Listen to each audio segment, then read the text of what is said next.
ఆషాఢ మాసం గోల్కొండ బోనాలు అంగరంగ వైభవంగా జరిగాయి. పొద్దున్నుంచి కూడా జగదాంబ అమ్మవారికి బోనం సమర్పించడానికి చాలా ప్రాంతాల నుంచి భక్తులు వచ్చారు.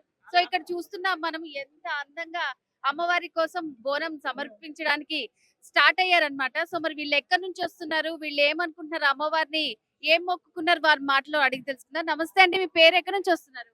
నా పేరు తలారి నవీన్ ముద్రాజ్. నేను అమీన్పూర్ నుంచి వస్తున్నాను.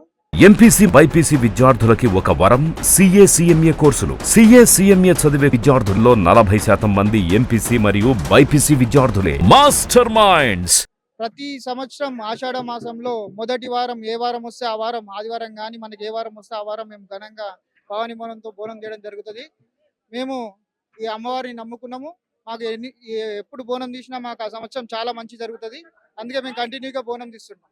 అంత దూరం నుంచి వస్తున్నారా మీరు? ప్రతి సంవత్సరం ప్రతి సంవత్సరం అది మొదటి వారం ఫస్ట్ రోజు తీస్తాము. మరి ఈసారి ఏం జరగాలని మొక్కుకోబోతున్నారు అమ్మవారిని? మరి అందరు బాగుండాలి, అందులో మేము ఉండాలి అని మొక్కుతున్నాం అంతే.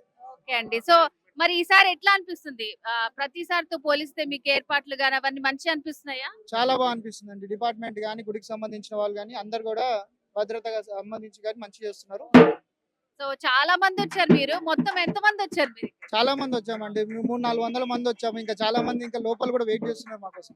చూస్తున్నారు కదా, 300-400 మంది అమీన్పూర్ నుంచి గోల్కొండ జగదాంబ అమ్మవారిని దర్శించుకోవడానికి వచ్చారు. అమ్మ నమస్తే. అమ్మ అందరికీ బోనాల పండుగ శుభాకాంక్షలు. పేరు పేరున తెలంగాణ ఆడపరచులకు అందరికీ బోనాల పండుగ శుభాకాంక్షలు.